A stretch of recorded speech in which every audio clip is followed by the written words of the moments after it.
Welcome to the Crow's Nest, where we fly above the noise and get real. No filters, no fluff, just mindset, movement, and the mayhem of chasing what most want. I'm Brandon Lee, this is Jess. And we're lifting the lid on what it takes to fly differently. This is where grit meets growth. Let's get into it. Let's go. Say go. Welcome back to the Crow's Nest podcast. Today's episode feels a little different because while you heard from Darryl before, today we're bringing you the other side of the story. Darryl joined us earlier this year to talk about his journey through ultra running. But behind every long night, every backyard loop, and every finish line, there's someone standing just out of frame. Today we are joined by Annaliese, Darryl's partner, crew chief, and calm in the chaos. It's her first time on the podcast, and we're diving into the year that was from both perspectives. We reflect on the highs, the lows, race highlights, lessons learned, the growth of the Mind Over Miles run club, the gear that got him through, and what's next heading into the new year. Welcome to the Crow's Nest, Annaliese and Darryl. Thank you very much. It's nice to be on here. Yeah. Having me back, I feel very privileged to be on here twice in 1 year. Yeah, definitely, mate. Oh, we said we'll have you back, and I said, well, no better time than now. Yeah. Around the holidays, festive season. We feel very lucky to have you back. Yes, Have definitely. you back. Yes, we finally got you, Annaliese. Yeah. I know Darryl mentioned it like straight after the first one that you're keen to have me. So yeah. Yeah, Nice to be part of definitely. it. Thank you. No, all good. No, it's a pleasure, man. So before we get into all the year recap, we thought to ask you, Annaliese, about your background quickly, just so everyone's more familiar. So tell us a little bit about yourself, like where you grew up and just a little bit about yourself. Yeah. So I grew up in Western Sydney in a small town called Penrith. A little land island, really. Semi-rural. Well, it used to be when I was young. Not so much anymore. It's kind of developed. But have been I've moved out since then. I was living in Maroubra for a little bit. And now Darryl and I moved to live together in Sutherland. Come from a big Maltese family, so Yeah. similar to Brandon. So when Darryl mentioned that, I was like, "Oh yeah, he's a Gretch. He's Maltese." Yeah, 100%. I never forget the dead cow day, man. I'm screaming in Maltese and you're looking at another one. Exactly. But yeah, so both my parents are Maltese. They both were born there, but definitely Australian. I live and grew up here, work in marketing. Been working in marketing for the last 10 or so years, and yeah, it's kind of me. I love it. And how do you feel about crewing? Because that's obviously a role that you've taken on. Yeah, I love the giggle and the, here we go. Be careful with your answer. Yeah. I'm probably like, I guess I love being part of it because I guess I'm not a runner. I guess if Darryl was into any other sport, there's only so much that you can kind of do and be a part of it. But I guess with the backyard specifically, it's a way that I still get to be there and very much involved. So from that perspective, I do love it, being part of someone else's life, especially like your significant other, in such a big way is nice. Like it's not you just watching from the outside. It's really about you being involved. So from that perspective, obviously, I love it in that side. Obviously, it's a lot, but yeah, like you'd always do it for the person that you love. So yeah, if you're into something else, then I guess that's what I would be into as well. So You get to see it from the front line. yeah, exactly. So, For and that's why sure. I'm like, it is real special in that way. Definitely without you guys, we couldn't get the big numbers. Or we'd suck someone else to do it. Yeah, exactly. Someone has to really love you too. Yeah, that's it. It's like so hard as well. Like when you start getting into like multi-days, it's not just asking someone to come and help for like a few hours. You're like, hey, do you mind coming and help me for like 2, maybe 3 days? Like it's At Yeah, 2 yeah. a.m. Like, yeah. and just wait. Mm. Like, just wait there. I'm only going to see you for 10 minutes, but just wait for me. Yeah. So it would be a lot to It's ask a lot, of someone. Yeah, it is a lot to ask of someone. Yeah. Yeah. definitely. It So- is. I know this is off topic, but what was your first like crewing experience? So Daryl's first backyard was at Maroubra. Is it Yeah. Last Man Standing, that one? Yeah. And his mate was actually crewing him. But I lived around the corner. And I think we were early dating. I Very can't early even dates, remember what it was. But yeah, because I lived around the corner and obviously he was doing this thing, then I went. And during that day, his mate was crewing a few of the boys, but you'd gone the longest. And it was, by the evening, it was pissing down rain. The other guys were finished, and so they all packed up, and I was like, it's fine, I'll stay. So I ended up staying at night, like huddled under this one tent. There were sprinklers going off. It was so wet. It was so chaos. gross. Yeah. First backyard ultra, I was so underprepared for that as well. Yeah. I literally had like a chair and an esky with like a few drinks and some food. Exactly. Yeah. And I was going back and forth from my house, which to be fair was literally 5 minutes away. So Yeah. I was going back and forth, just collecting random stuff. We got the air mattress that time. Yeah, to go and get an air mattress because it was like overnight. I was just lying on the ground. Yeah. 'Cause you would have just had like a normal chair that Yeah, time. You yeah. wouldn't even had like a laying back chair. Very underprepared. Yeah. So yeah, that was my first one. But I did get to see him do your first miler that time. And it was ideal because I literally lived 5 minutes away. So it wasn't that bad. And I got to learn from your mate, from Josh, who, to be honest, taught me everything that I knew at that point. So yeah, it was actually, as much as it was like a shit experience, it was good in terms of learning it from kind of the boys and the whole world of it, because I was going in very blind. I didn't really understand what it was. And being early dating, you're so vulnerable. You get to know each other pretty quickly. Yeah. Yeah. Exactly. Even like going in and like all these mates were around. I didn't know any of them. Like I knew names and things. Yeah. I think it was the first time I'd met everyone, It would, anyone. would have been, yeah. But I don't know. It feels like it was so long ago now that it's hard to remember, even though it wasn't that long ago, really. Years. Yeah. Not even 2 years. So Just done so many races to just, it's always in the back. That ages you 5 years a race. Yeah. Sure. Yeah. that one wasn't so bad. I remember I got to go home Yeah. and like have a good sleep. And then I think I came back at like 2 a.m. or something.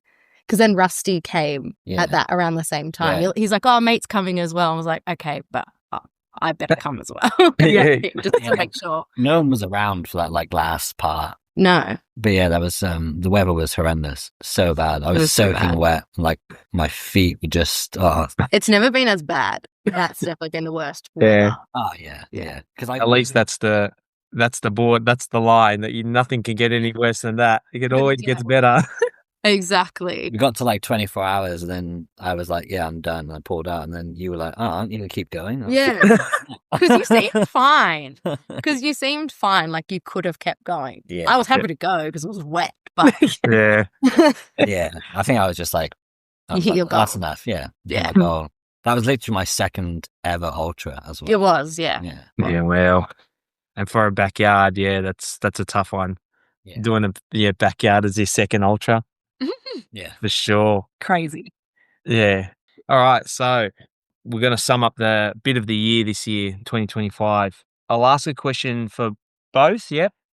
So for both, if you had to describe this year in one word, what would it be? One word's hard to describe it. Well, we'll say a few words, I guess. Yeah. If I was to like for me, for personally, it's I'm proud. I would just say like I'm very proud of what I accomplished this year. Yeah. I think like when I set out my races on the calendar, I was very precise about it going into the year. I said like I was going to have like enough break between races to kind of recover and get ready for each race. I had like Sydney Backyard in April, Dead Cow Gully was end of June, and end of August was UTMB, and then the end of the year was the Cosy Miler. So like it was very like spaced out and Very specific. intentional. Yeah, they were very intentional. Whereas the year before, I was kind of just like, I'd find a race and be like, oh, I'm going to do it. Like I wouldn't even think about it. Like my race before was only 3 weeks away before or whatever it was. You know, so I feel like I was very intentional about it. And yeah, I just feel like I executed them well and did the best that I could in all of them. So yeah, really proud of it, to be honest. Of course, you've definitely had an amazing year and, ups and downs, but that's what makes you as a person, I guess. Yeah. coming back and saying, that ain't going to happen again. Yeah. I was No. thinking about like, you have your goals for next year, and I'm thinking about like, like what am I going to do and how's it going to play out? But Yeah. you always want to kind of keep improving on that, but I also don't want to like, I don't know. Well, this year I want to make sure it's like, cemented. This was a really good year, and nothing can take that away. Mm, You know what I mean? for sure. What about you, Annaliese? Doesn't have to be running related, don't worry. I feel like this year was defined by lots of change. For us, we moved around a lot. Like we moved in together in Maroubra, then we moved to Penrith, travelled, then we moved to Sutherland. So it's a lot of movement and change. I got a new job, etc. So yeah, I think change was probably the defining word of the year. Yeah, nice. Yeah, that's beautiful. Balance everything as well. Like, Yeah. like with all the change and still like, Yeah. every training session and making everything work. Because that's it. You just got to be a team, man. Not only in that, like the race, it's where you live. You just got to be a team. Talk and communication and, as you say, balance. Yeah, Which exactly. is never it's bloody tough. So, Darryl, was there a moment of this year, you mentioned that you were proud, like is there a moment that is like a highlight for you that made you really proud this year? Yeah, like for me, when I crossed the finish line at Oscar this year in my miler, like I just flooded with emotion. The last sort of like 500 meters of that, I had so much emotion. Like I feel like coming through, it was just, I think, an accumulation of the whole year. Obviously, I did Reds like 5 weeks before, or maybe even 4 weeks before. Yeah, awesome. Which didn't go my way, and that was obviously a last minute decision to jump into that race. And then I got really sick and actually ended up getting pneumonia at that race. And then I was out for a week at least. So then it was like, I guess I was in my head a bit about like, no, like maybe this is the end of the year for me. I don't know if I can recover in time. You have that self-doubt start creeping in. Yeah, it doesn't matter who you are. I think like that will always be in your mind somewhere. So yeah, to get the Cozumel done in the time that I wanted to, and to finish the race obviously is always a big one, because a lot of people DNF those kind of big trail events. I think it was like 33 or 5% that DNF'd this year. So yeah, crossing the line, it was just an accumulation of everything. Like I've done it, I've made it. Like this is, the years kind of accumulated here. This is it. So the redemption run. Yeah, it was like, it kind of made me a bit more hungry, maybe. Yeah, for sure. But really, that was definitely the most emotional for me. Yeah, love it. And Annaliese, from the crewing side, how would you summarize your year? What did that look like for you? Because you went to all these races, didn't you? Yeah, I went to all of them. Crazy. You did. Yeah, I did. yeah. Because I remember when we were chatting to Darryl last, you were already overseas before he went to the... Yes, I was. Yeah, so you've been at all of these races. Yeah. I feel like this year's probably I'm probably a lot more confident in it as well. Like I know what I want to do, and I am coming to Darryl with like, this is how we're going to do it next time. And I've got my list of notes kind of thing. So I think I'm very much ingrained into it now, rather than being a spectator, I guess. Yeah. It's really, I think, cemented us as a team of like, okay, how are we going to approach this from both sides? Yeah, and making sure that I'm ensuring that I'm kind of helping him reach his goals and things. Whereas before it was always, it's yours and like you're doing it. Whereas now I feel like, you're kind of more of a part of it all. So yeah. I guess you've got a badge of honor now. Yeah, for sure. And you deserve it. 100%, man. Yeah. I feel like I gave myself that chief crew badge. Yeah.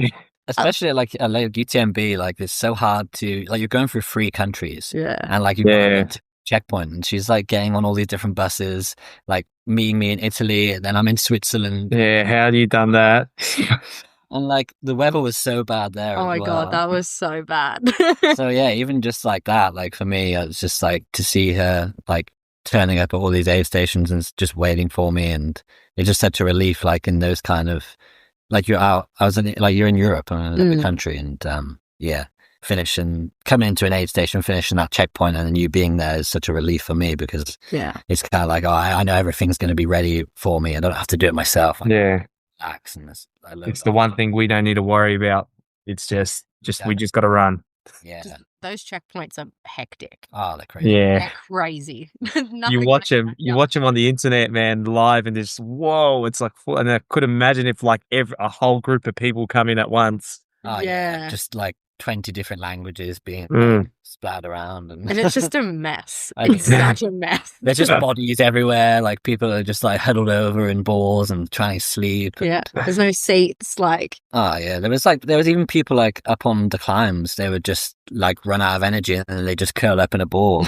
it's I'm so like, nice. Yeah, Wow, yeah. it's like 3 degrees and you're like on the side of a mountain in the Alps and you're just trying Trying to to like sleep. Yes. sleep.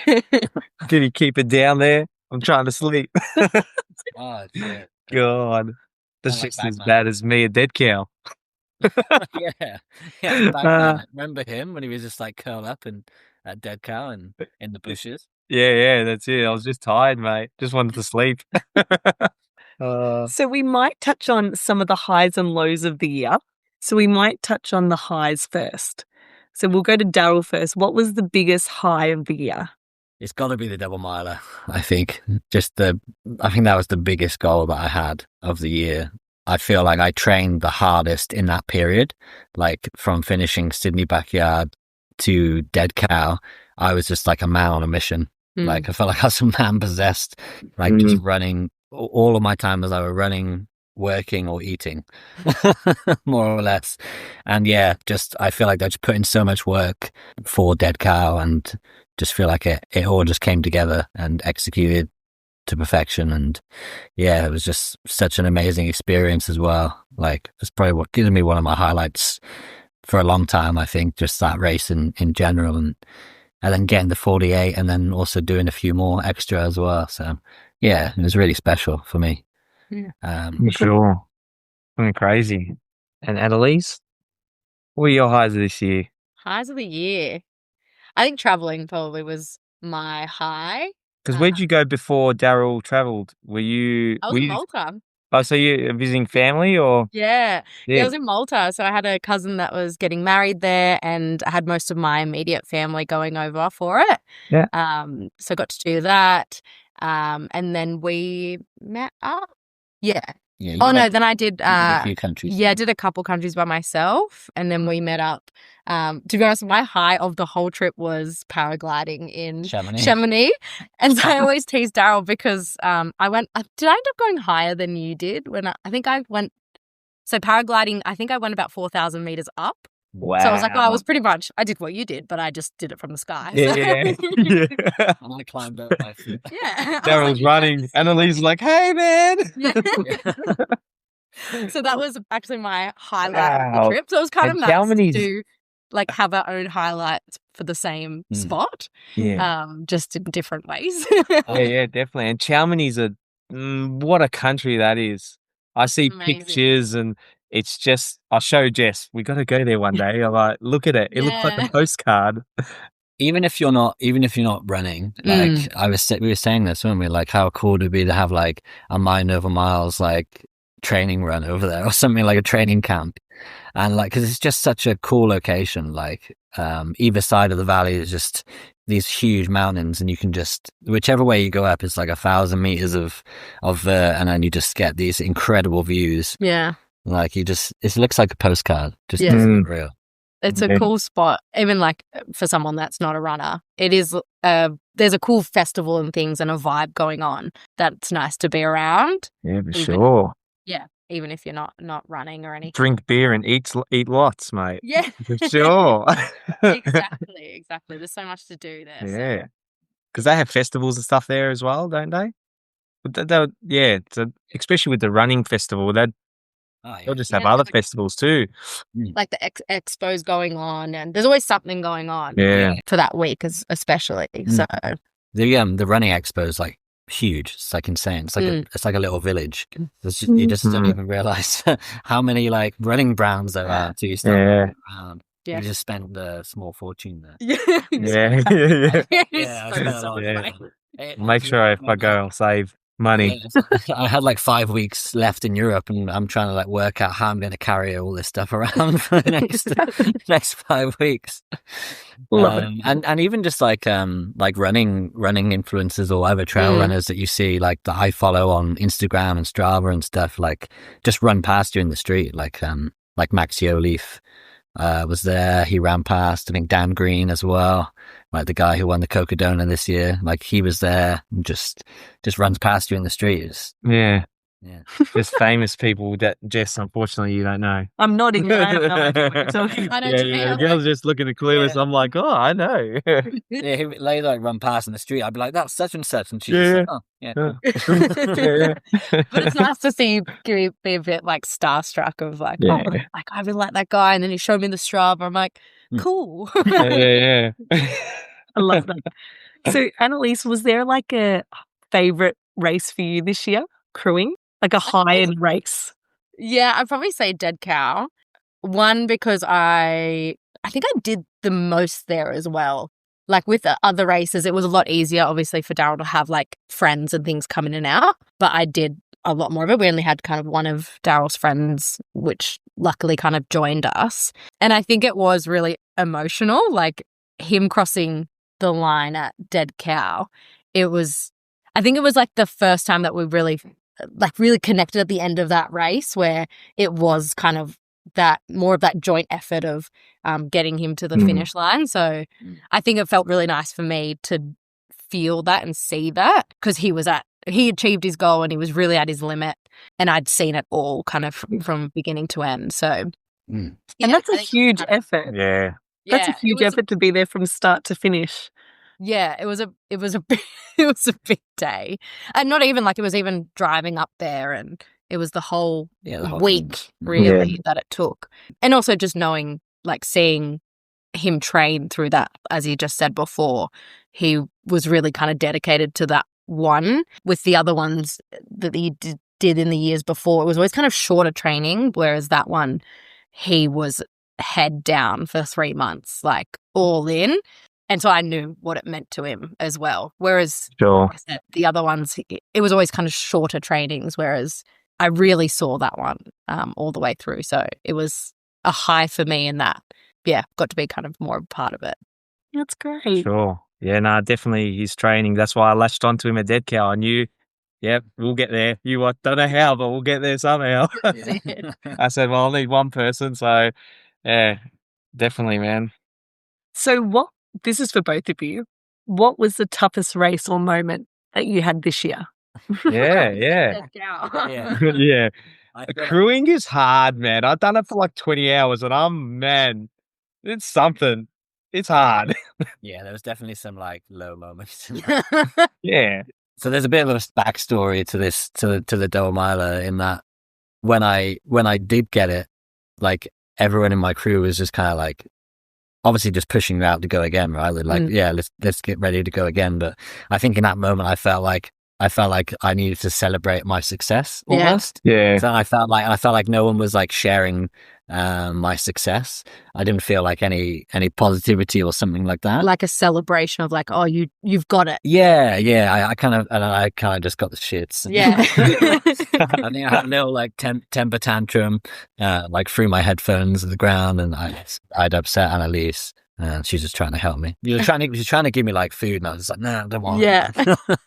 Because you were starting to hurt then as well. Oh yeah. So that's when your chafe wasn't like, it still wasn't great it was at terrible. that point. Yeah. And I was saying to him after, I was like, I get that we probably didn't celebrate, but it's so quick. Like you get 10 minutes and you're just like, okay, go again. Yeah. And I think as crew, you learn that it is an emotional thing, and you're just can be a bit robotic of like, okay, now do this, because that's on the plan. But obviously like talking about it after, I'm like, yeah, fair enough. We probably didn't really like celebrate it enough, because that was the goal, but you're always trying to push for the next one. Of course. 100%. And I think that's hard as crew, especially being someone's partner, where you're trying to like push them, like, you know, your friends usually do, like, just go, just fucking go, like kind of thing. Yeah, but then as a partner, you're also trying to look out for them. And make sure they're not pushing themselves too much. And I think that's a hard balance. And sometimes why you need more than one person, because you can't be everything in that moment. Like, I only know how to be the partner and not the mate kind of. Yeah. It can be hard in those situations. But yeah, I think also as crew, you have to be able to like emotionally regulate your runner, because it's in that moment, in that 10 minutes when they come in, it's not my job to like tell him like, oh, you made me feel bad kind of thing. It's like, okay, I'll bite my tongue. You go. Yeah. I'll tell you later. Yeah, exactly. And I'll you make both a like- list of all the things. Yeah. I'll start writing. I'll put it on your plan. Exactly. And so I think those moments are tough, but yeah, you just kind of have to like move on and deal with it later, because in that moment it's him just trying to get to his goal, and I have my little emotional time without him. Oh yeah. We can come back and deal with it later. I think for me as well, like another like a low is definitely like reds as well. Yeah. Like doing reds and then getting sick and like having something that was out of my control was like super frustrating, and just felt like helpless, like just not feeling myself. And we were managing it quite well, I feel like in the day. Day's always easier. Yeah. Like it was easy to manage then. We were doing like managing the sore throat with the throat lozenges and things like that. And then when it came to the night time, it was just like, yeah. Oh, don't worry, my heart sunk when I didn't see you, man. I'm like, no. Yeah. My heart sunk, man. I'm just like, no, I know he can do it. I know, and that's the thing. Like, you know, like, yeah, I think, what did I finish on, like 18 yards or something in the end? Like did 18 or something, which like is still, if you actually look at it, it's actually a really good effort, like for a lot of people. But yeah, I was holding myself up for this huge number, but yeah, it didn't happen. And I guess just not even just that, and like that happened, okay, but it's the weeks after that for my confidence as well, like I mentioned before. And having that doubt inside your mind is really hard to deal with, and trying to come back from that too. So especially when you haven't ever race booked and you're like, okay, I haven't got time to go around and feel sorry for myself. Like it's get your body right, get better, and go again. So yeah, I think what's the fact that it was pneumonia as well is not something that you recover from particularly quickly. No, not at all. That takes people months Yeah, to recover. it does. Yeah. He was still sick, really, like after you finished. when I finished the miler, it was back. My body was very much still like run down, and straight away, wasn't it? Like, you could hear my chest straight away when I finished. But, yeah, and I think as a partner, you have to like keep reminding them of like, hey, you're human as well. Like, I get that you have this big goal and stuff, but pneumonia, it does take a long time to recover from, and like you just need to give yourself that grace, whereas Darryl's really bad at that. He's like, no, I want to do this. Join the club. And it's hard to like, you kind of have to play both sides of like being really supportive and like, go and push yourself, but also like you need to look after yourself. You had to come and get me, remember? I tried to go, it was maybe like it was over a week, maybe a week after. Yeah. A week and a bit, and I went out into the trails. I was like, I'm going to go and do like a 40K in the trail. And then I think I phoned you at like 25K. So I was like, I'm not going to make it. You come get me. Like, I'm not pushing myself anymore. Was it cold and raining that day? Yeah, it was, it was pouring rain, yeah. But yeah, then that was, I guess me just being stubborn. One stubborn. Stubborn and silly. Yeah, because it's frustrating. So I'm like, I know I can do this, but your body, it's not quite right yet. So yeah, I think for me that was important to actually be like, okay, we'll just give in here, let you come and get me, and just call it a day there.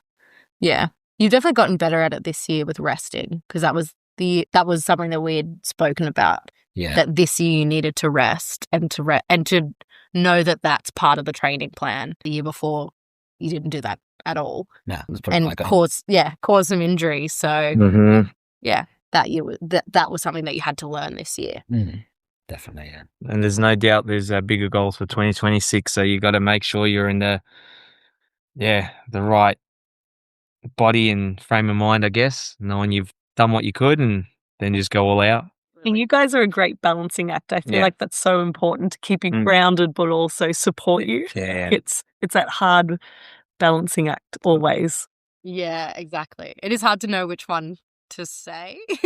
And what hat to put on? Like, okay, Yeah. am I supportive or am I like, come on? Yeah, exactly. But Successful year. Definitely successful, I reckon. So yeah, we're going to go into gear, fuel, and lessons learned that we did this year.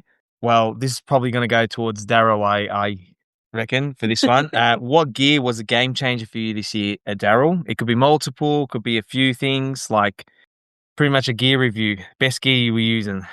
A gear review. You know what? What saved me is those T8 Oh, shorts. yeah.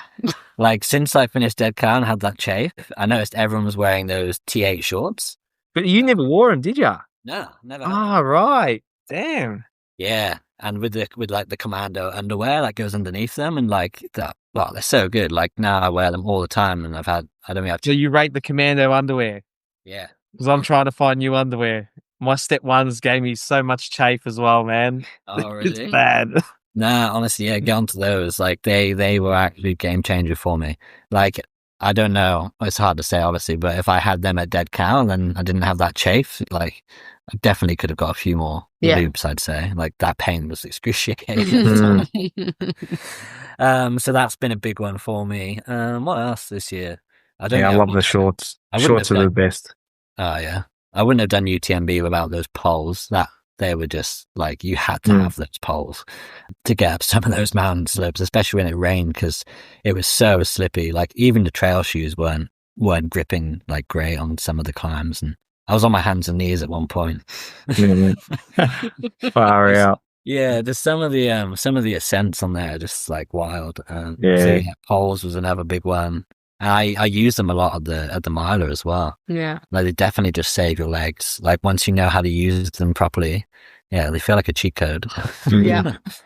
You know, one game changer gear that was for me this year he's from Sydney as well, is Richard, the rally socks. I live and swear by them. I don't know, creepers, because I've got fat toes. It's just, I reckon after MVP, when I did MVP, I never used him, and then after that I was using it. I don't think I've got a blister since. Yeah. Like, over Dead Cow, over Melbourne, GV.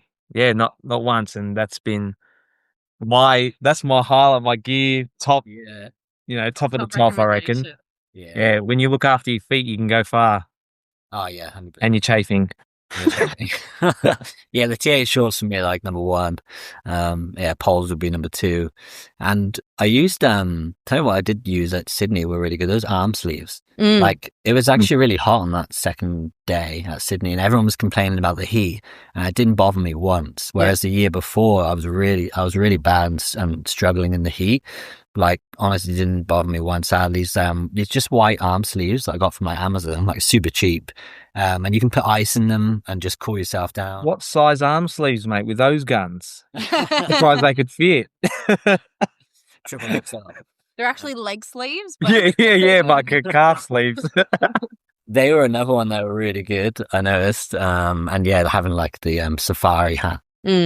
Like, just to keep all the sun off you, just no sun on the skin at all, and really regulate that temperature. I'm going to say from crew, I think one of the best things that we put in for Reds was, and I'd seen some of the other crew do it, was in and out trays. So when you're coming in from a loop, he'll just dump his stuff into like one tray, which would usually be like, if he's had like a gel or empty packets or head torch or anything, would go in your like in tray, and then I'd have his out tray ready to go. I'm like, these are all the things you need to pack, because there was a few times where you'd dump stuff on the table and then you'd kind of forget that, like, he'd forget a headphone, or didn't realize if you had a gel or not. So from a crew side, it seems like really simple, but that was something that made it really easy. Because it's like, this is what you're carrying, this is what you're not carrying, this is what I need to, record down to say that you've eaten or haven't eaten. Yeah. And it just made it really seamless, because it gets a bit crazy in that tent.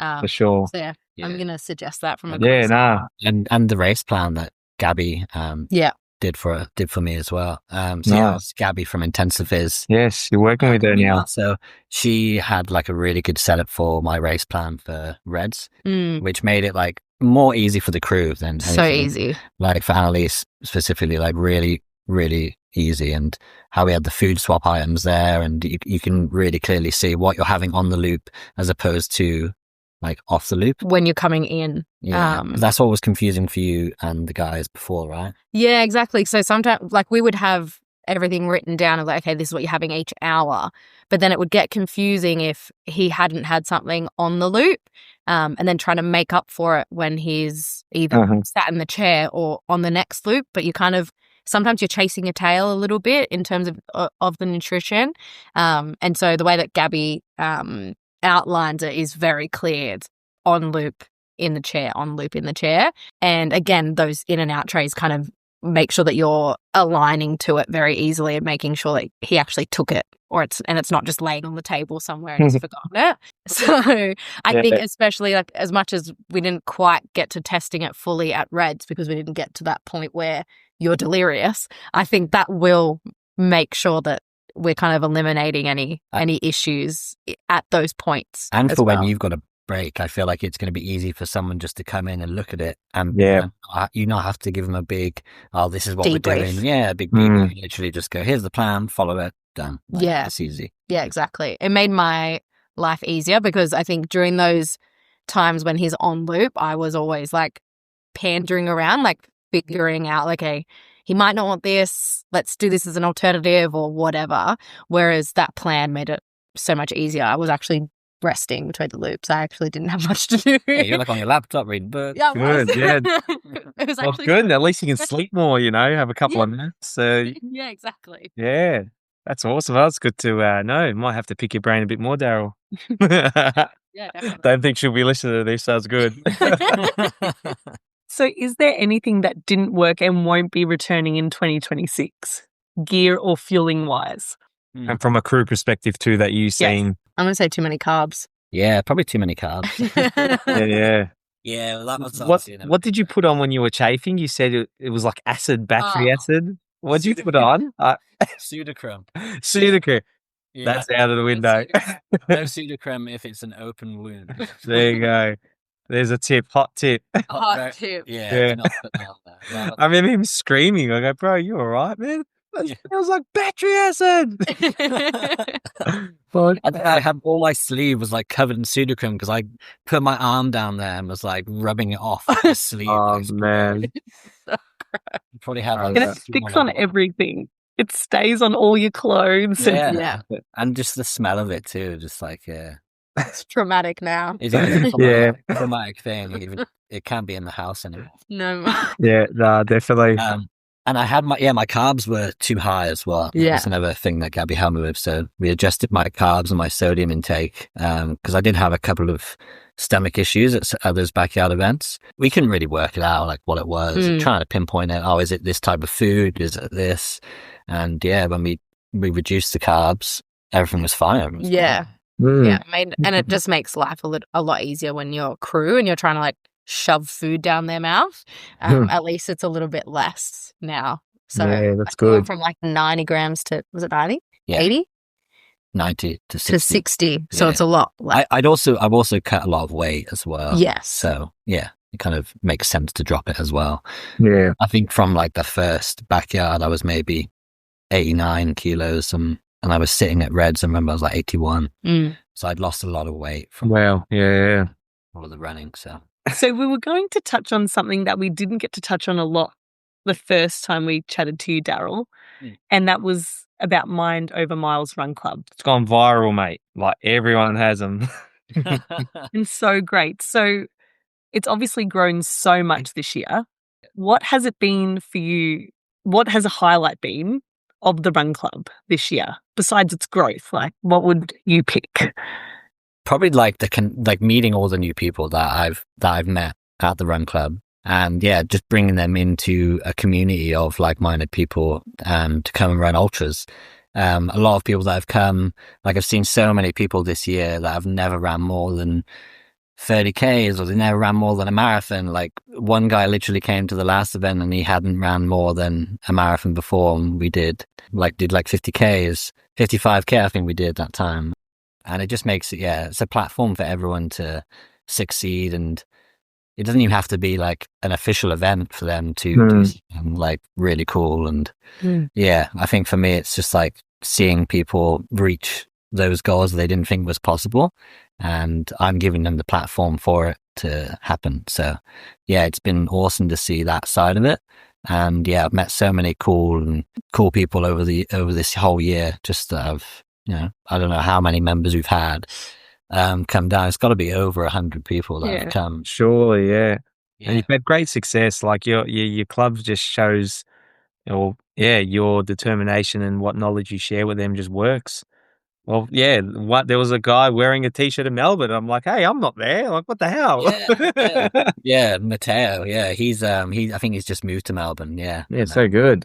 I had like another guy reach out to the page from that event and asked to buy some shirts because he saw the shirt of thought it was cool and wanted to have it. So, yeah, I think the shirts have just been a game changer since I released those because they stand out so well. When I was doing UTMB, they had the Sydney Backyard Ultra on again in September.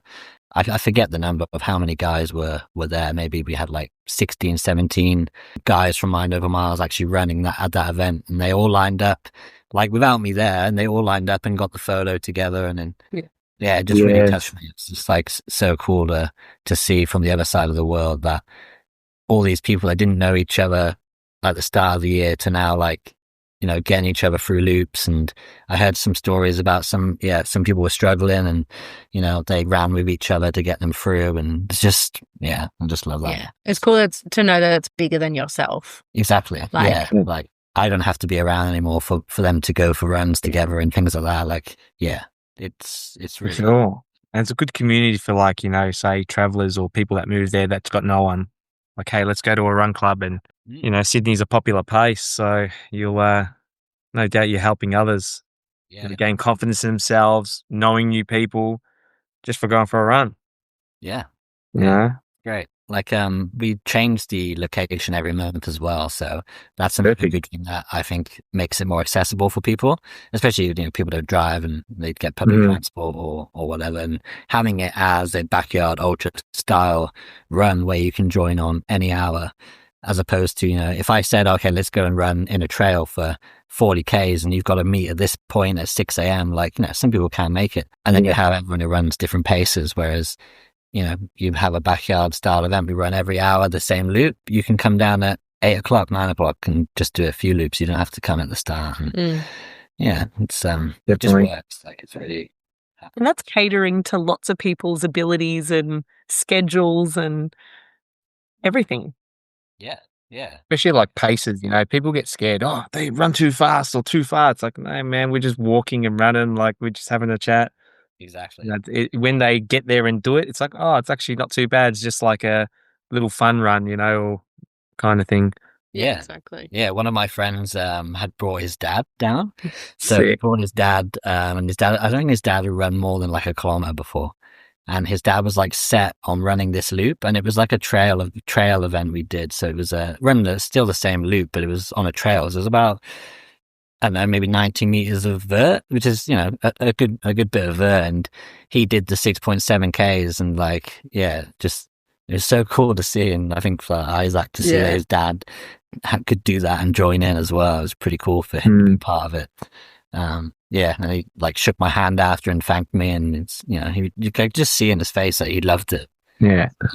It's really cool. That's what it's all about. Yeah. Well, coming on to that, was there a moment that really reminded you like why you started it? Yeah, but like I think the moment I realized that like, it was more than just me and my dream. It was when I was on the other side of the world and beautiful. It was able to run without me being there. And like, the guys did so well at Sydney Backyard. And just seeing that was just like a really like monumental moment for me, I think. For sure. And how about you, Annaliese? How has it been watching this community build and unfold? Do you do loops with them too?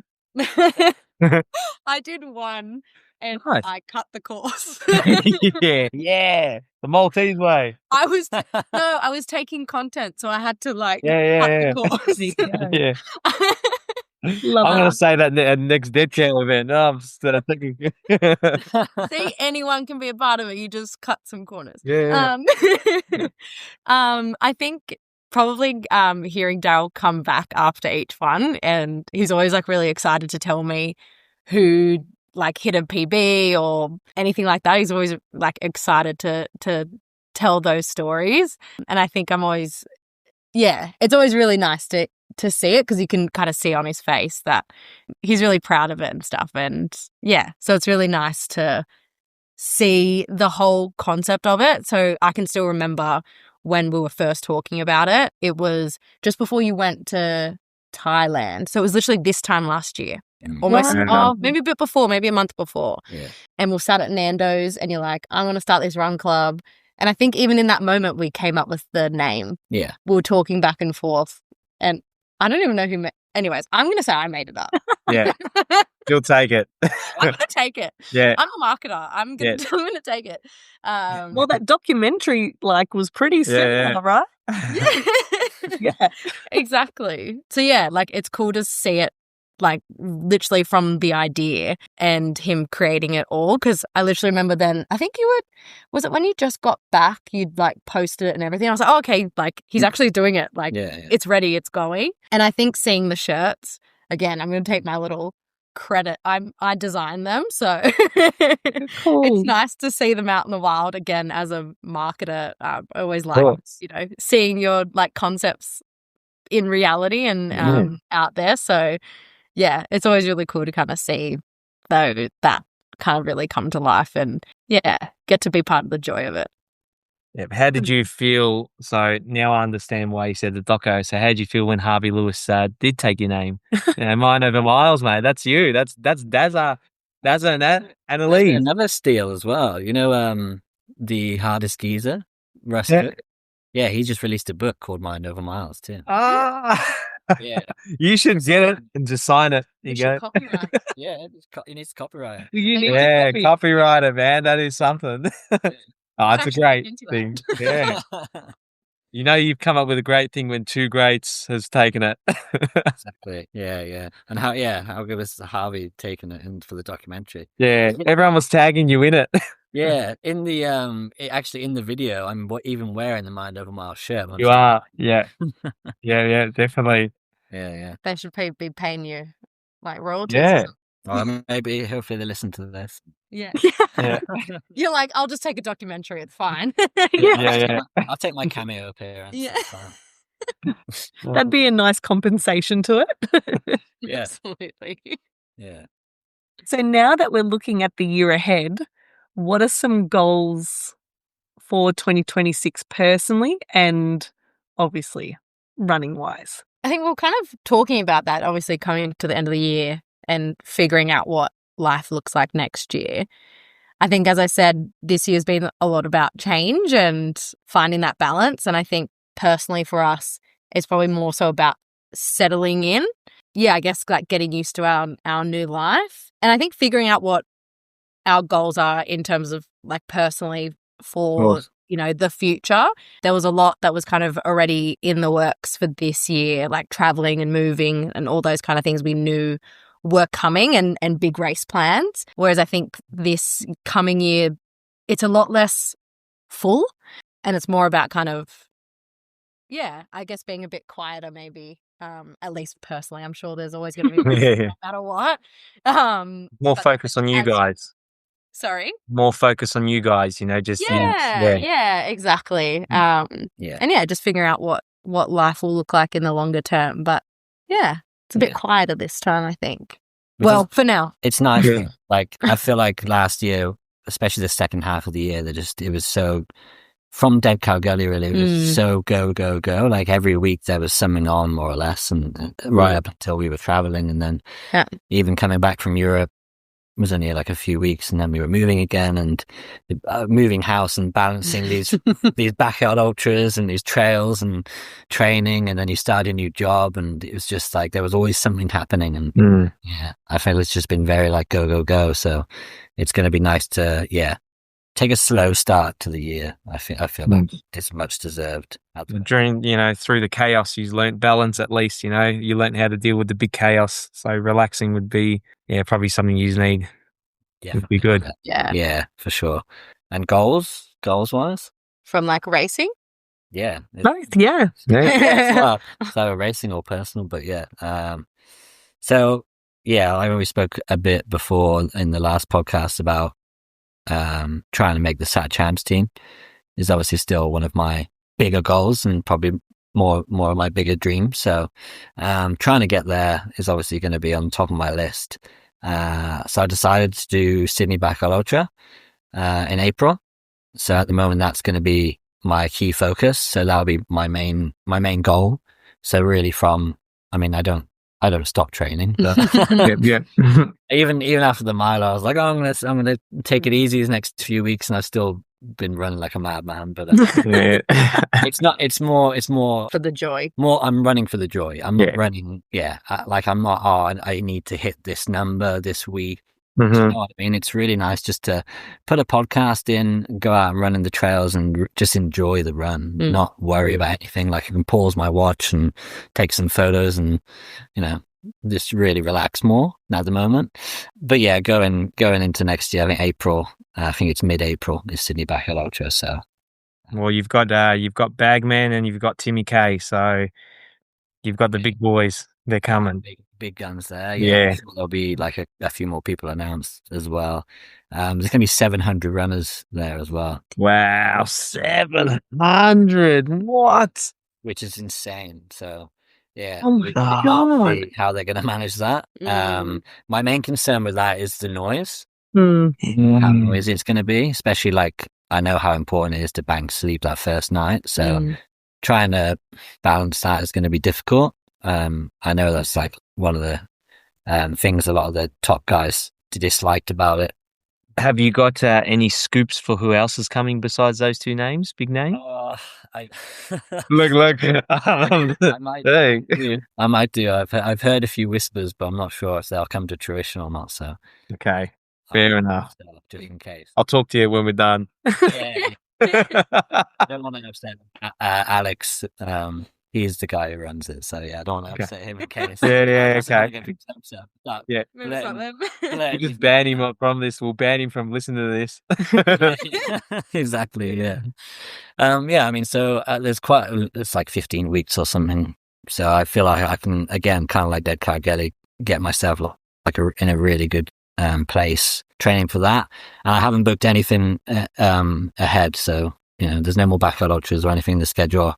We'll very much be focusing on that and seeing what I can do there, and then go from there. Really, I've got a couple of trail events in the build up. Yeah, one is Alpine Ascent, which is an 80k down in the Snowies, which I won a ticket for. So it was a free event. So yeah, nice. Like a little thing on Instagram and got a ticket for that one. So yeah, that would be cool just to be a part of that one, something different. And then I'm doing the 6 Foot Track marathon in March, which is quite a cool event in the Blue Mountains. So yeah, different trail events in the lead up to Sydney. But yeah, just a part of the process.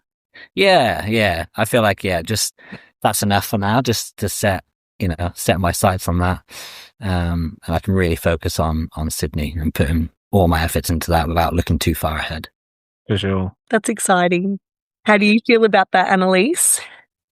Well, it seems a little bit more manageable than years prior. So I think something that Darryl was a bit unsure, not unsure, but I think you're a bit like you wanted to have more like booked and things. But I was saying to him, I was like, why decide now when, you've got so much time? I was like, there's really no need. Like, you can kind of just figure it out. And like he's kind of said before, for this year, it was more about kind of, yes, focusing on backyards, but also like trying some other different races because he's done a lot of the key ones kind of around us. And so there's still kind of open opportunity to try other races. So I think that's also more interesting for crew as well, like rather than always kind of seeing the same thing over and over again. Fair. If something else comes up, and we don't have any travel plans or anything, so yeah, it seems like I've had to settle with all of our travel plans will involve a race. So hopefully, it takes us to a different country at least. So definitely. we'll see where the year goes. And I kind of like years like that. I'm not really someone that needs plans all the time. Kind of enjoy the fact that it's quite open this year, and we don't have all our plans laid out, which is nice as well. Yeah, That is nice. And how do you feel about 700 people being there? Like crewing perspective. Yeah, man. I'm even thinking that is a lot, man. It's a Like big dead one. cow was a lot too, and that was quarter of it. Yeah. I think I'm not worried because like hopefully we'll get a good spot. So I don't have to Sure. worry about it. Yeah. Hopefully I'll get a good spot. But I mean, define good spot because I might be close to the star crowd, but it's also going to be the most noisiest spot. Yeah. Some So many. lockout headphones. Yeah, I mean that's obviously I think from Reds I've nailed that setup now. Like that setup is You invested a lot in that setup. oh yeah, So yeah. I think it'll be a proper test run as well to see how that actually holds up. Because we didn't use it as much having that tent set up on the back, like the fleet tent. Yeah, I was sleep bug, actually just going to ask, have you tried that? Yeah, I remember telling you about it. Yeah, I'm like, it was the best thing, and it is, man. Like you zip up, and then you as the crew, you don't need to turn the light off. You can just keep doing your thing. All right. Yeah, It's Exactly. like Even game changer. Even for crew, just to be able to lay down yourself in between, like I was. Yes. Even at Reds, I went and like laid down in there Yeah. myself. Mhm. So it's nice. I was doing like some fast loops at Reds and trying to come back and sleeping, but I was just having a coughing fit for 20 minutes, so it was kind of pointless. I was running back and to try and bank a sleep, and I just ended up coughing for so it's just like, oh, well, what do you do? But yeah, that setup I was just really like confident that like, this is it. Like this is going to work so well, and even for you, like how you organizing everything, you knew straight away. I want the table there. Your chair's going to angle this way, and just. Yeah, we've done it how many times now? Like, had the setup opportunity 3 or 4 times. I think now we finally. Yeah, you kind of have all the pieces now, or like majority of them anyway. So it's like even you walk around a dead cow gully and you like peer into people's. Oh yeah, 100%, man. I was like looking at setups, like, oh man, even is it Timmy Moffat? He had salami hanging from his tent. Did you know? He had salami hanging from his tent, man. I tripped out like 2 salamis. I'm like. Yeah, exactly. I've definitely not seen that. Yeah, I feel like we need to implement that. it's That's just great. Having a rug on there is good as well. Having a rug down and making it like a bit more homely in there. Makes a big difference because you can come in straight away, take your shoes off, like it's soft underfoot, just a lot nicer. Yeah, probably holds the heat in better as well. That was a nice touch. Having good lights as well, good light setup. Like what did we were using the first time? We were using like fairy lights. Oh my gosh. No, I was because I was it like different lanterns and I had bits like and pieces. I was just buying all this cheap rubbish from Bunnings for like $10 each, and then it would last like an hour. And you need to buy the quality stuff. You're better off just spending like $200 and getting like a decent setup with like a small battery pack and some lights. And, that was something we struggled with at Dead Cow because all the other races we've done have always had like some kind of floodlight or surrounding light, whereas you're in the bush, there is no light pollution whatsoever. And we were a little bit away from like the main crowd. There was just like all our lights were just not really doing much because there's no other light kind of around you. And we really, really struggled. That was definitely one of the things that we fought about during the loops. Did you see where I was set up at Dead Cow? I do. You're on the other side. You're in the, I know that. The reverse loop started. Like, yes. Yeah, we were like there. So by the time it got to like that second night, we were like the only tent. Yeah. Like, gone. I was the only person still walking through like the extra, I don't know, probably wasn't, what do you reckon it was, like 100 meters maybe? No, not even. But still, it's still a lot. Yeah. A lot at that point. Yeah. You want to minimize that, man. Exactly. 100%. Like next time, definitely. And hopefully at Sydney now that I'm in the 50 plus, it'll be, I'll be set up close to the Star Corral. And also like logistically, it's just going to be better. Like dead cow caliber so much. Nightmare, bro. Nightmare. Everything, like every single thing into the ute and then drive and then pick up the caravan to sleep in. Like there was a lot. Yeah. Even just thinking about like our food for the week, like Yeah. you're practically Yeah. going camping. Food like, for you too, like. Yeah, you have to Yeah. remember everything. And I had to wipe my whole list and just redo it, just simple stuff. Yeah. Jess wasn't even there. I had a few friends there and, it was just lucky I borrowed everything from my mate's mum that lived in lived Sunshine there, yeah. Coast. Yeah. Yeah. So she had everything for me. I go, oh, sweet, man. Like, We were so lucky for that. I was sleeping. I remember I had a blow up bed, the little single ones from Kmart. I just slept on that, man. Just like tried to, but I never got to sleep. Yeah. And then my back's killing me. It's like, oh man, what am I doing? And then you hear the whistle and you're just like, Yeah. And then like I couldn't stop because I had Harvey Lewis next door. It's like, oh, man, you can't stop, man. If you're still going, but then I'm like, yeah, I'm done. I'm on course. I wonder if it would have made a difference to have them like being set up next to like those guys as well. It would have made a bit more of a difference. Like, I don't know, but yeah, It made me get out every time because it's like he's human, I'm human. Well, let's get out because he's out. But it's just what I did do on course. It's just entirely up to me, Like that's silly mistake that I should have probably kept going. Probably just shouldn't have laid down. Just keep running. I would have made it too, but yeah, you just needed to sleep. yeah, bro, legit. And I woke up like, oh man, and I'm like, oh babe, I'm done, man. Like, because I slept twice. I went down, I'm like, oh yeah, I'll have a nap. Called Jess, I'm gonna have a nap. Went down, got up. Oh, I can do it, and keep running. And then I went up the gully. It just took it out of me, man. I was like, yeah, nah. Energy, everything. I wasn't eating, and it's just everything just cooked me. Yeah, it got hot too. Like Yeah, like that time then. 100%, man. I feel like no matter what, something's going to end your race. Like, You can't go forever. Yeah. like I know, like Darryl always says that he was kind of disappointed about the chafe at Dead Cow. I was like, but something has to give. So Yeah. I know you always want it to be your legs, like that your legs just can't move anymore. I was like, but there's so many other things that can stop you. Like, you can have bad guts or you're tired or you have an injury. Like there's so many things. For sure. It's going to be one of them. I feel like that is the downfall of a backyard ultra. I feel like point-to-point races, you don't get that after race blues as much. Yeah, definitely. Where backyard ultras, you're always processing. Once you wake up, you're like, oh, now I feel okay. I could have kept going. Yeah, for sure.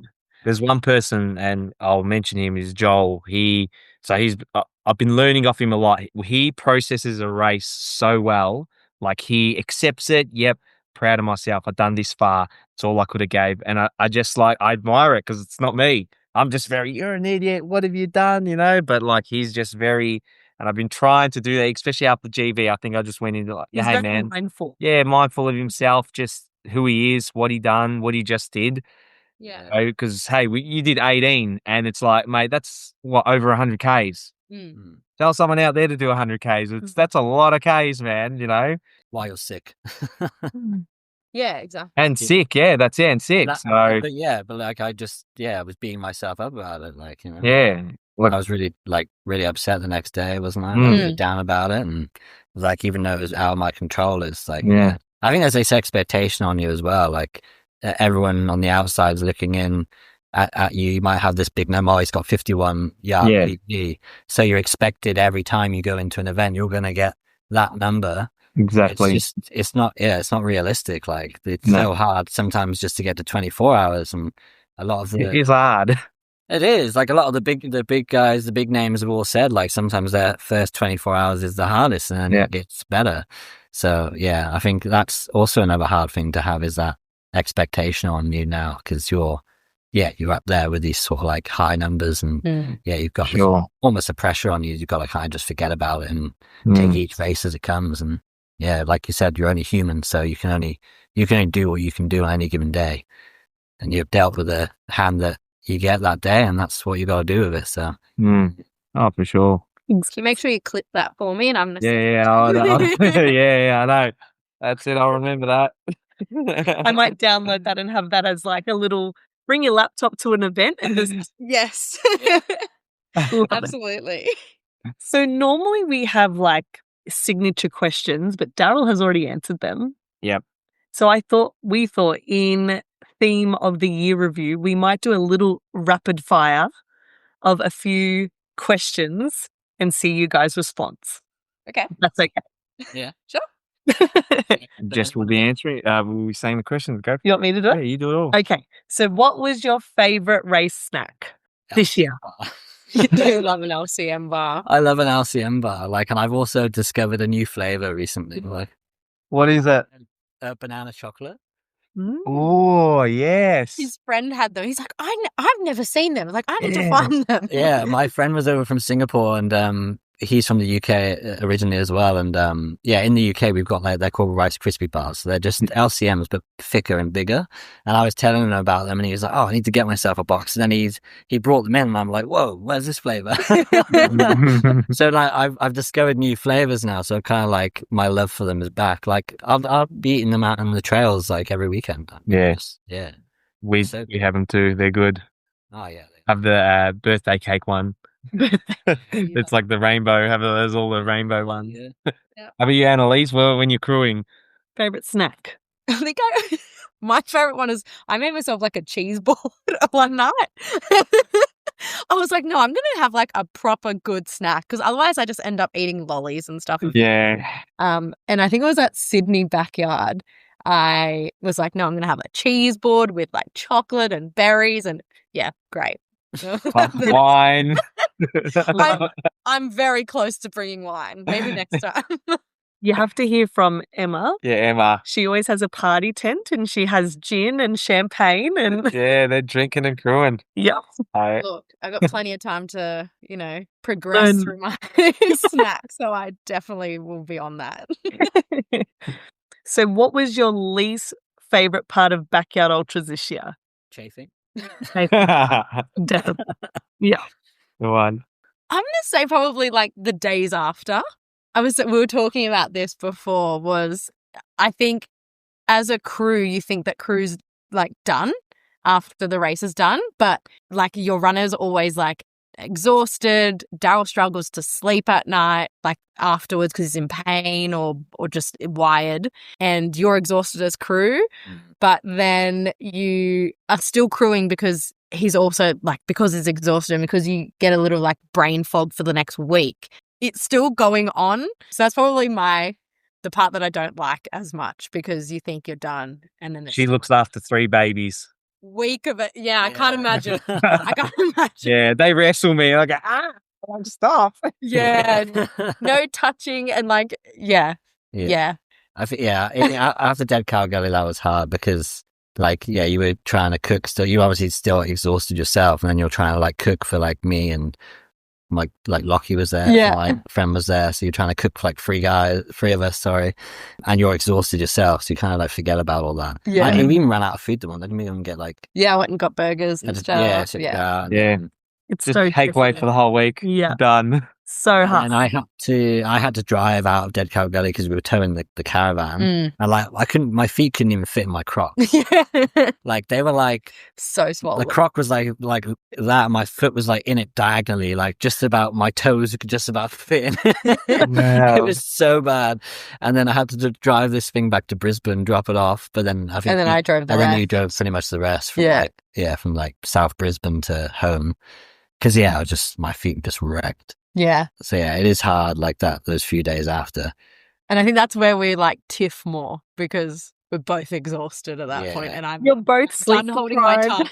tongue. Yeah, I feel like we said like I'm still like reveling from the high of the race and like all race blues that like come after and everything like that. Whereas like life's still going on. Like I had to get on a plane for work when I got back. Yes. And I get to work, I'm just foggy. I was like, hey, they're just like, they look at me saying instruction. Oh, what'd you say again, man? Like, I'm just very out of it. Yeah. we'll be like mid conversation and then I just stop. What Yeah. I'm saying. Yeah. I can't find the words. Like I know what I'm saying in my head, but I can't find the word to say it. And it's really weird. Yeah. It's a bizarre thing. Exactly. And as crew, like you've kind of moved on with your life, Yeah. but it's still We're still in it, mate. We're You still in it. Still living it over in your head. So. yeah. So that's the hardest part, I'd say. So performance of the year in your opinion? Stole a few things from Pato. So this could be yourself, someone else's, or Oh, performance of the year. Yep. I've got mine. Are you going to answer too? I will answer this one because I definitely want to say this. I think the whole of Dead Cow Gully would be like my performance of the year. Like not just like my performance, like watching Phil Gore, watching Sam Harvey like battle through as much as he did, and like just for every single person there, just smashing their PBs. Mm-hmm. Like was just so like inspiring to see, and being a part of it was even more special. And so I feel like Dead Cow Gully as like the race of the year and performance of the year going out to everyone that pushed their limits. For sure. Yeah, it was just unreal. It was amazing. Yeah. Such a cool experience. Yeah, I mean, personally, I think it just like I mentioned before, finishing the miler for me was really special because that's just encapsulates the year for me. So Definitely. yeah, really emotional for that one. And Annaliese? Don't know. Well, mine, I'll jump in, and mine will definitely, I'll always say it, and is Jashi reaching the 100. It couldn't have happened to a more nicer person. Like, if you meet him on course and talk to him, he's just something special. And yeah, for sure. Besides, obviously, Phil's just Phil. He does Phil things. Yeah. But that 100 that he done was just, he become the second best in Australia, and it was just something good. That's why I'm wearing his top. That's why. Yeah. Has to be for me. I just couldn't go by it. In a short period as well. Like he hasn't been. Oh, I cried, man, when he crossed it. I don't know what happened. I cried because I met him and he's still going. What the hell? But Yeah, he's just nice, just too nice. double what we did essentially. Like, right? Yeah, legit, man. More than double. Yeah, it's crazy. Yeah, Yeah. yeah. It's mind blowing, really. So the next one is not similar, but someone to keep a close eye on in 2026. Do you have anyone that you would say? Everyone in mind over miles. Nice. Yeah, I think definitely at Mind Over Miles we've got some really, really good runners. Ezra is obviously one of them that runs with us. Yeah. And he's already won like Sydney backyard this year, and he won Reds as well. And he's just skyrocketed in his performance. And yeah, he hasn't, I don't think he's reached his limit yet. So he's definitely one to watch next year, whichever race he decides to go in. And yeah, there's a lot of guys at Mind Over Miles that are really keen to push their limits, and I'm really excited to see. Has Ezra mentioned any race he's doing? I think I may have heard talk, but yeah. Yeah. I mean, his partner's pregnant, so at the moment I think he's sort of concentrating on that, and then he's sort of keeping his options open a little bit. But yeah, I'm sure whatever race that he does decide to do will be one to watch for sure, and hopefully it'll be one that I could be a part of as well, because that was one of the conversations we had about Reds, pushing each other to try and get those bigger numbers, which didn't work out for me, but yeah. Don't be too hard on yourself, Darryl. No. Come on. Now we've moved on. It's good. And another one I reckon to watch next year is Jaden McCormick as well. Oh, Jaden, yes. Yeah. Love that fella. Yeah, I think he could have a big year next year, whatever he decides to do. So I'm sure he'll be coming to the backyard ultra scene and putting on another good show. He was on Power's podcast recently as well. So he was. Yeah, he's got a great mindset, and he's young too. So yeah, we got the chat with him a fair bit. It was a bit like blurry our conversations during that second night, but yeah, we got chatting a lot. Don't know what we said though. yeah. So yeah, it gets like that. I think he's my my definitely sort of one to watch for the next year. We'll see what he can do. Mine's a big stab in the dark. I'm gonna go with Merlin. So Merlin, the guy that's running from pretty much top of Australia and running down to the bottom, he's doing that as we speak. He's 50, 60 Ks. I reckon by the time he's done, I think he'll understand his body and he'll understand what it is to fuel, and because he rocked up at Wild Dog, and Wild Dog's 160 meters elevation per loop. So this guy rocked up tradie shorts, singlet the whole time, and it goes to like -1. Rocks up esky chair. He done 30 loops, man. Mate, just added, I don't know what I'm doing. Like, and he was rocking up to the last minute, about 7-8 times. And it was just something special to watch. It was my third backyard. I'm like, this guy's an animal. Like, with minutes to spare, man, and he's just going out and had a singlet on, and it was like, 1 degree. He's my little dark horse that I always have a Sounds dark very horse. Aussie. Yeah.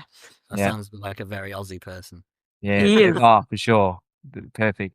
Yeah. And obviously the two sitting here right now, me and you. I thought you were talking about Oh, Annaliese. yeah. And Annaliese, yes. They're going to get us there, Darryl. They will get us there. 100%. All our tantrums will come in handy. Okay, last one. Annaliese, you might have one because you get Yep. to watch this front row. The most inspiring performance this year. I feel like anyone that kind of comes in on those like last minutes Yeah. are always my favorite because like they do get the most cheer, I think, and it's always quite emotional, like watching it all. So I think even if it's the first lap or the last lap, doesn't really matter. Yeah. But anyone that comes in on the mark Yeah. is always like my most inspirational kind of things. For You know, sure. you're giving your all right at the end. So yeah, I think I Yeah. always like that When one. they come in on like the 59 minutes. Yeah. And then everyone, Go out again. yeah. There's always like one or two of those guys, and then I guess that they've really pushed their limits because they're trying so hard to get back. Yeah. Yeah, I had a nice moment this year. I got to pace for one of my friends at UTA in Wow. Ireland, and he had only ever ran 50k before, and he jumped up to the miler at UTA, which is huge. Yeah. Which is I can't remember the elevations. Like, I might have got this wrong. I think it's close to like 10k elevation or something. It's just insane, and he ran the majority of it with his wife. So his wife was also running it. And I was pacing him, and she had her pacer. And I jumped in from about 90 Ks and ran right through to the end at like 160. And I think just like watching those two like cross the finish line together was such a cool moment that they got to share that and cross the line together and share this like monumental run. And yeah, that was really inspiring for me to see as well. And like you could just see how much pain that he was in at the end, and he just kept pushing. Getting through. So yeah, I loved that. That was a really cool moment for me, an inspiring moment. Yeah. Well, we might Jess, I may have got her to sign up to Melbourne Front Yard Ultra. So Like, yeah, you got me. yeah. So I want to try to get to 5 loops. So Oh, That'd be so cool. yeah, I'd love to. I said I'll run with you. I don't care what happened, mate. Whatever. So that's the goal. That's awesome. I love it. She's out running. So Have you done any events before? Like, have you run? No. No. Yeah. I just, once you feel the vibe, you just, The vibe's and great. it's not, you don't need to be the fastest. Mm. Yeah. Like, yeah, exactly. Yeah. Exactly. Yeah, Darryl tells me to come down to like mind over miles, but I'm still a bit nervous. yeah. I've only run on Maybe my own this because I'm a bit embarrassed. So Well, that's why I always say, I'm like, maybe I have to bring a friend to like, you're going your pace. Like, exactly. Yeah. because in the end, like, you're still trying to like catch up to everyone. I was like, I want to go my pace and not feel like I have to run with anyone. So 100%. yeah, if you're ever in Sydney, then we'll do it. Thank you. Yeah. So do Family you have an inspiring story this year? I always go with this, and mine is Sam Harvey, End of Dead Cow. I don't think I'll ever see anyone push that much. That, I don't know, I didn't even know it was humanly possible to run with one stuffed Achilles and then he snapped the other one. I just, Mental. yeah, that was just something, man. And there was a post they did, and they put the song Remember the Name on it, and that just like, wow, he should own that song. It was just phenomenal. Well, I got nothing there. Like, he's put everyone speechless to push that far. He did. Yeah. And, Phil just flexed, and Phil does Phil's things, Phil's just Phil. He had the I'm belief, I'm Sam Harvey for sure. yeah, he had the belief, right? Like he believed that he was going to win. So like 100%. And he never, in his mind that he wasn't going to win, and you could tell, like, even from the start, like, he's like, I'm going for 1,000 Ks, whatever it was. He's like, I'm going for the win, like breaking the world record. And I think he just set it in his mind, and yeah, he has one of the strongest minds. Like, even just talking to him, he's just wired. Like, it's not cockiness. It's just the belief and the confidence he has in himself. It's just, I remember I said, oh yeah, I plan on doing about 72. Then I have to go home. It didn't end up happening. And he goes, respectable, bro. Like, just like, oh, that's respect. But like, He's just very, he's done it in chapters in his head to 150. He was telling me, I'm like, man, you're something like, yeah, I love his mindset. It'd be it's just good. amazing to tap into that. Well, belief is the first part. So yeah, you have to believe in yourself. Yeah, for sure. He should go to Mind Over Miles. Yeah, well, yeah, you should. Mind over mile, Sam Harvey. Yep. Yeah. Mate. Well, Need the big bad dads. he coaches a few of the guys. So Oh, cool. yeah, probably 3 or 4 of the guys that come to Mind Over Miles are all coached by Sam. So yeah. It's only a matter of time, Darryl. When he's in Australia, he might just, Yeah, maybe I can get him wearing the shirt. Yeah, that's it. We've got the new shirt dropping as well, I've seen, which is Yes. cool. That's exciting. Yeah, we've got a white shirt dropping for summer, which will be nice. Nice. 'Cause I think that's one of the bad things about the black shirts is that it's like been super hot recently, and yeah, even I went for a little run this morning in one, and I could feel it with the heat. Yeah. Yeah. I did it once in your shirt, and I was just a sweaty back. I'm like, oh my God. Yeah. So the white ones are coming out. They'll Yeah. be here in the new year, which is great. So maybe we'll Exciting. Yes. see the white ones in the next photos at Sydney backyard. So Yeah. Can't wait. You need it all black, white, black, white, black, white. yeah. So I mean, it'll be really cool to see where we can take Mind Over Miles next year. Yeah, there's a lot of people doing Sydney backyard, and there's another backyard in March in Maroubra, like the one that I did first. So I think we're going to get a lot of numbers coming down to the event, which is cool. So hoping to see some new faces and grow the club a little bit more. So yeah, really excited to see where I can take it next year too. Dal can do some more crewing. Yeah. I'm sure the way you've developed it, it'll just like grow on its own. I think you're at the point where you just don't need to do much and the word will just go around. Yeah. Which is amazing.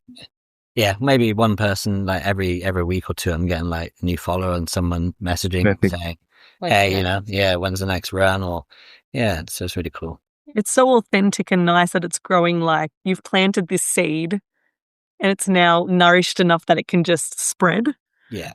Yeah, I think especially because it's not like an every week run club either. Like it's once a month, so it's not like high effort or like high frequency, but it's still just kind of naturally happening by itself. We started at a good time. Backyard scene's really growing now. Running in general is popular. Yeah, running in general, and I think everyone's like the amount of time running's been going for now. Since COVID, say like 5 years.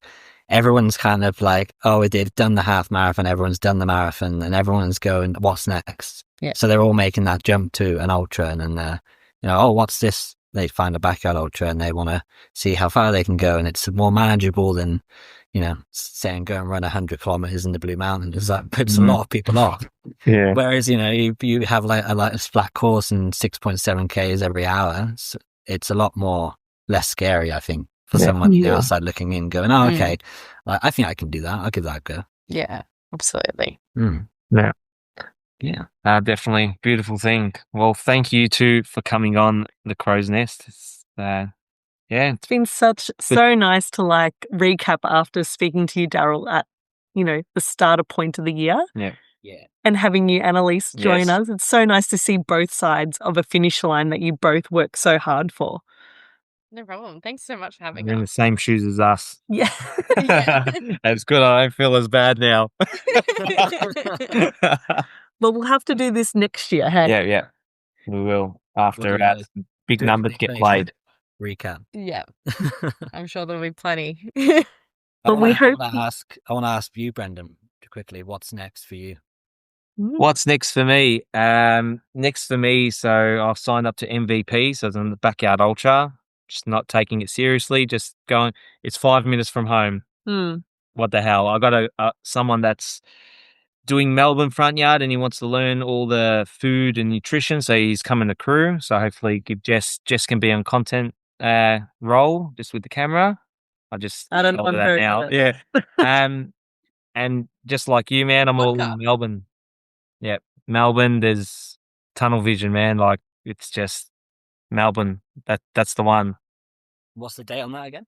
That is May 3rd. Okay, cool. Yeah. So 2 weeks after me. So. Yeah. So it'll actually be good to kind of see where Sydney ends up, like, and what number that we need to get. Might get a cameo crew appearance from me, maybe. Yeah, hey. Mm. Well, you never know. So I'll be there running for days, mate. So Yeah. we have a few confirmed, which is good. I've got Ross McLean on board. Hopefully, after the last potty, Ben Nichols comes. There's Maddie Doobs. There's Margie. Maybe Holly if she wants to. Because there's $10,000 for the women to break the Australian record. So Annaliese, you've got yay. So I've got time. yeah, you got time, man. Yeah, yeah. 10K, hey. So, and that's like if you have the good elite women, that's the 61. So you just got a few more to go after that. The road to 72, or maybe 72 plus. Yes, that's me. Jess will be my chief the whole way. I'll listen to her the whole time I'll try my best. and shove food down my throat. Yeah, I'm really excited to see what happens next year for both of us. Yeah, I and know. where the Crow's Nest goes next too. Yeah. Yep. No, it's been beautiful, man. Like we're just interviewing people we love, and as I say to every podcast, don't mind if 1 or 20 or thousands of people listen to it. It's a story out there that someone can listen to and get info about. So I had loads of people reach out to me and say, they listen to the podcast. Like quite a lot. I was surprised about actually. So Yeah. yeah, I took you before anyone else did, mate. You're a likable person. So many people listened to the first episode, Darryl, that weren't even runners, and they really enjoyed your story and just your point of view and your mindset. So hats off to you. You did such a great job. Yeah, it was nice. I love to hear it. Great. My family really enjoyed that one actually as well. So I feel like there's a lot of that like personal side that for sure. you don't really get to all the time in those kind of conversations. So Yeah. I know that they really like showing a story like that, you start to respect the person a lot more and going, oh man, like that's why you're a hard nut.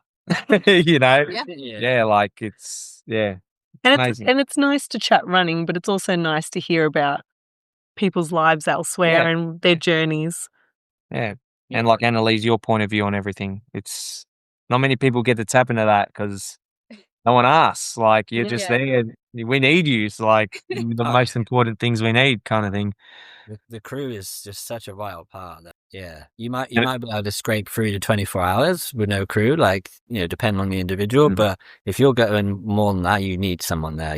Like when you start getting delirious and you're not thinking straight, you make some bad decisions. So you need to have someone thinking straight, thinking for you. Tried it once before, and you're like, no. Oh yeah, that was awful. That was the worst decision ever. Yeah. All right, guys. Well, thanks for done. Thank you so much. It was so great. Kaka. Kaka.